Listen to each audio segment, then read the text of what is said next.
고린도전서 제1장.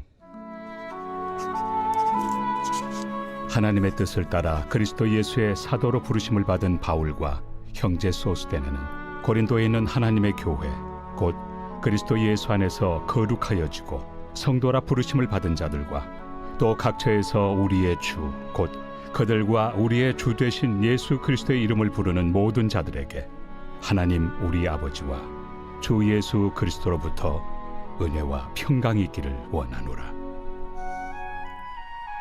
그리스도 예수 안에서 너희에게 주신 하나님의 은혜로 말미암아 내가 너희를 위하여 항상 하나님께 감사하노니 이는 너희가 그 안에서 모든 일 곧 모든 언병과 모든 지식의 풍족함으로 그리스도의 증거가 너희 중에 견고하게 되어 너희가 모든 은사에 부족함이 없이 우리 주 예수 그리스도의 나타나심을 기다림이라. 주께서 너희를 우리 주 예수 그리스도의 날에 책망할 것이 없는 자로 끝까지 견고하게 하시리라. 너희를 불러 그의 아들 예수 그리스도 우리 주와 더불어 교제하게 하시는 하나님은 믿부시도다. 형제들아, 내가 우리 주 예수 그리스도의 이름으로 너희를 권하노니 모두가 같은 말을 하고 너희 가운데 분쟁이 없이 같은 마음과 같은 뜻으로 온전히 합하라. 내 형제들아, 근로의 지편으로 너희에 대한 말이 내게 들리니 곧 너희 가운데 분쟁이 있다는 것이라. 내가 이것을 말하거니와 너희가 각각 이르되 나는 바울에게, 나는 아볼레에게, 나는 게바에게, 나는 그리스도에게 속한 자라 한다는 것이니 그리스도께서 어찌 나뉘었느냐? 바울이 너희를 위하여 십자가에 못 박혔으며 바울의 이름으로 너희가 세례를 받았느냐? 나는 그리스도와 가이오 외에는 너희 중 아무에게도 내가 세례를 베풀지 아니한 것을 감사하노니 이는 아무도 나의 이름으로 세례를 받았다 말하지 못하게 하려 함이라. 내가 또한 스데바나 집 사람에게 세례를 베풀었고 그 외에는 다른 누구에게 세례를 베풀었는지 알지 못하노라. 그리스도께서 나를 보내심은 세례를 베풀게 하려 하심이 아니요 오직 복음을 전하게 하려 하심이로되 말의 지혜로 하지 아니함은 그리스도의 십자가가 헛되지 않게 하려 함이라. 십자가의 도가 멸망하는 자들에게는 미련한 것이요 구원을 받는 우리에게는 하나님의 능력이라. 기록된 바 내가 지혜 있는 자들의 지혜를 멸하고 총명한 자들의 총명을 폐하리라 하였으니 지혜 있는 자가 어디 있느냐? 선비가 어디 있느냐? 이 세대의 변론가가 어디 있느냐? 하나님께서 이 세상의 지혜를 미련하게 하신 것이 아니냐? 하나님의 지혜에 있어서는 이 세상이 자기 지혜로 하나님을 알지 못하므로 하나님께서 전도에 미련한 것으로 믿는 자들을 구원하시기를 기뻐하셨도다. 유대인은 표적을 구하고 헬라인은 지혜를 찾으나 우리는 십자가에 못 박힌 그리스도를 전하니 유대인에게는 거리끼는 것이요 이방인에게는 미련한 것이로되 오직 부르심을 받은 자들에게는 유대인이나 헬라인이나 그리스도는 하나님의 능력이요 하나님의 지혜니라. 하나님의 어리석음이 사람보다 지혜롭고 하나님의 약하심이 사람보다 강하니라. 형제들아, 너희를 부르심을 보라. 육체를 따라 지혜로운 자가 많지 아니하며 능한 자가 많지 아니하며 문벌 좋은 자가 많지 아니하도다. 그러나 하나님께서 세상의 미련한 것들을 택하사 지혜 있는 자들을 부끄럽게 하려 하시고 세상의 약한 것들을 택하사 강한 것들을 부끄럽게 하려 하시며 하나님께서 세상의 천한 것들과 멸시받는 것들과 없는 것들을 택하사 있는 것들을 폐하려 하시나니 이는 아무 육체도 하나님 앞에서 자랑하지 못하게 하려 하심이라. 너희는 하나님으로부터 나서 그리스도 예수 안에 있고 예수는 하나님으로부터 나와서 우리에게 지혜와 의로움과 거룩함과 구원함이 되셨으니 기록된 바 자랑하는 자는 주 안에서 자랑하라 함과 같게 하려 함이라.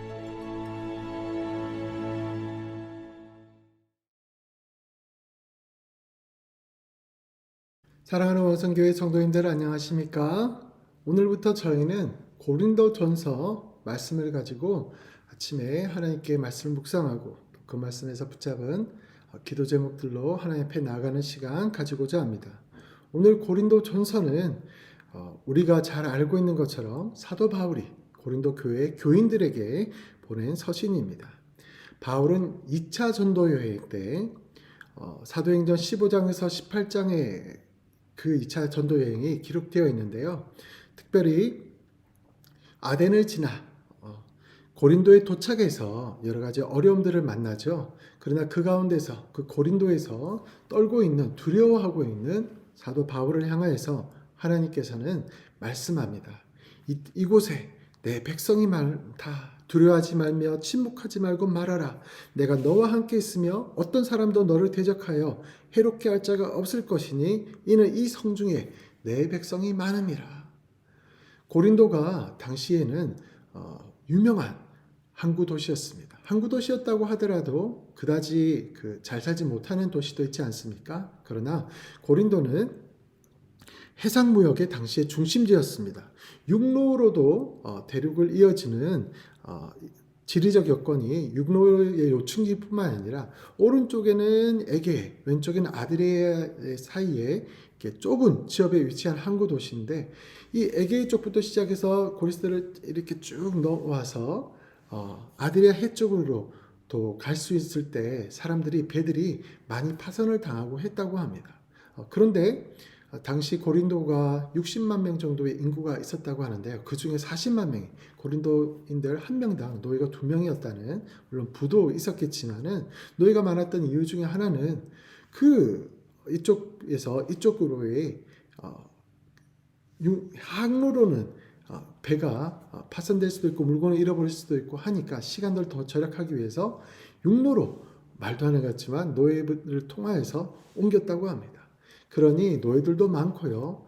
또 당시에는 지금처럼 물류가 공중으로 날아다니고 하는 게 아니니까 다른 지역의 물건들을 사고 팔 때 그 안전하게 운영이 될 수 있고 또 다른 지역에 여기서 나지 않는 것들을 갖고 오는 이런 행위들이 참 중요한 때였죠. 그래서 고린도가 그 모든 것의 중심이 되다 보니 세계 각지의 사람들이 모이게 되고 또 모든 부와 또 종교와 운동과 이런 모든 것들이 다 모였습니다. 실제로 올림픽이 4년에 한 번씩이었다면 이 고린도에서는 2년에 한 번씩 열리는 큰 운동 경기도 있을 정도였습니다. 아마 사도 바울이 다름질하라, 또 그 상받기로 해서 월계관을 받기 위해서 이런 표현들이 고린도에서 실제로 머물면서 이 경기들을 최소한 2년에 한 번씩이니까요. 2번 정도는 보지 않았을까, 최소 한 번은 보지 않았을까 보기도 합니다. 어쨌든 이런 배경을 가진 고린도에는 많은 문제들이 있었습니다. 하나님께서는 그곳에 내 백성이 많이 있다고 하였지만 그 고린도를 둘러싸고 있는 현실적인 문제들은 아주 안 좋았습니다. 그리스도인들이 자라기, 깨끗하고 거룩한 하나님의 백성들이 자라기에는 너무 터가 안 좋습니다. 왜냐하면 그 당시에 이렇게 쌓여진 부를 가지고 특별히 종교가 있었는데 여러 다신교이기도 했지만 아프로디테 신을 또 신겼습니다. 근데 그 신전에 1000명의 여자 사제들이 있고 또 그들과 관계하는 것들을 아무렇지도 않게 생각하는 분위기가 마음이 완연했고 거기서 나오는 고기들에 대한 문제들도 고린도전서에 나오죠. 이것은 우상에 바친 제물이니 먹는다 먹지 않는다, 강한 자 약한 자, 이런 것도 그런 배경 안에서 나옵니다. 그리고 고린도가 얼마나 그런 사치와 향락과 이런 것에 했던지 그 당시 헬라 사람들에게, 이방인들에게, 유럽 사람들에게 고린도 좀마이 부도덕하를 흘려하다 가늠하다, 고린도 사람이라 고린도 사람처럼 행하는구만, 고린도 스타일 하면은 막 술 마시고 파티를 즐기고 화려함과 방탕한 생활을 하는 것을 고린도 스타일, 이런 식으로 말을 했고요.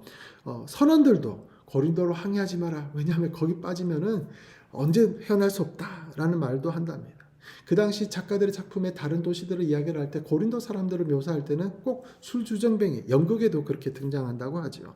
남봉꾼, 이런 사람들. 고린도는 선원들의 낙원이기도 하고 술주정뱅이의 천국이기도 하지만 정숙한 여인들에게는 지옥과도 같은 것이다, 허영의 시장이다, 이렇게 꼬집는 글들도 많이 발견되었다고 합니다. 이러한 상황에서 하나님의 백성들이 나올 수 있을까요? 이러한 상황에서 하나님의 사람들이 믿음을 지키며 살아갈 수 있을까요? 그러나 하나님께서는 사도 바울에게 격려하신 것처럼 그 상황 가운데서 하나님의 백성이 많다고 하셨고 1년 6개월 동안 사도 바울을 통하여 많은 이들을 구원하였습니다. 그리고 1년 6개월 뒤에 바울이 다시 소아시아의 중심인 에베소에서 사역하고 있을 때 몇 번의 편지가 오고 가고 소식들이 들리기 시작합니다. 그 당시에는 소식을 전하는 것이 지금처럼 SNS나 이메일도 없고 인편으로 서신으로 직접 와서 중요한 문제들은 직접 와서 이렇게 전하지요.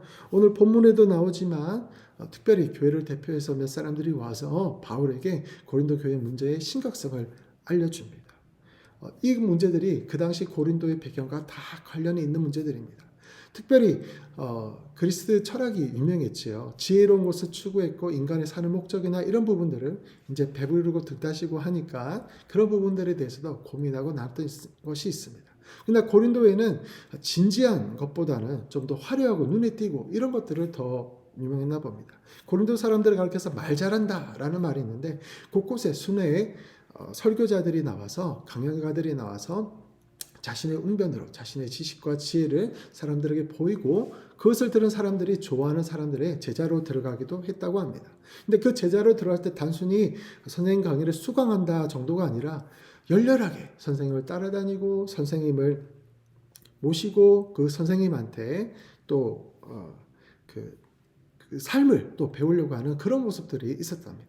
근데 문제는 그런 선생님이 또 어느 정도 되고 나면 그 선생님이 또 자기들이 제자들을 가르쳐서 대회도 나가게 하고 관직에도 앉게 하고 청구하고 이러면서 그 파가 또 유명해지는 거죠. 그런데 상대방에게 저 선생님보다 우리 선생님이 좋아 하면서 상대방을 깎아내리는 일도 스승끼리 서로 상대방을 깎아내리는 이런 일들도 많았다고 합니다. 그러한 분위기에서 고린도 교회 성도들이 예수님만을 바라보기보다 하나님만 바라보기보다 사도 바울이 고린도에 향하여서 그렇게 말을 하였죠. 너희들의 믿음과 참 그런 것들이 충만하다고 했는데 그런 충만한 가운데서도 마음이 생각이 세상과 똑같아지는 거예요. 나는 바울에게, 나는 아볼로에게, 나는 베드로에게, 나는 게바에게. 바울이 1년 6개월 동안 교회를 세우고 단단히 한 후에 떠나갔을 때 그 당에 아볼로가 오기도 하고 베드로도 방문한 것 같습니다. 근데 사람들이 나눠진 거예요. 세상 사람과 똑같처럼 나는 우리 교회를 세워준 바울과 같은 분을 따른다. 그런데 또 어떤 분은 베드로 저렇게 화끈하게 성령이 충만하게 설교하는 거 보라. 나는 우리 베드로 선생님을 따르겠다. 또 어떤 사람들은 아볼로처럼 자세하게 이렇게 잘 설명한 사람이 어디 있었냐.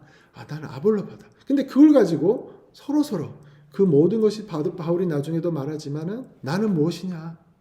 내가 너희들 위해서 죽었냐? 내가 십자가를 졌냐? 내가 너희를 위해서 부여했냐? 아니다. 예수님이지 않느냐? 근데 왜 나를 중심으로? 왜 아볼로를 물을 주는 사람이다? 왜 아볼로를 중심으로? 왜 또 게바를 중심으로 이렇게 속했다고 말하냐? 너희들이 속해야 될 분은 오직 예수 그리스도다.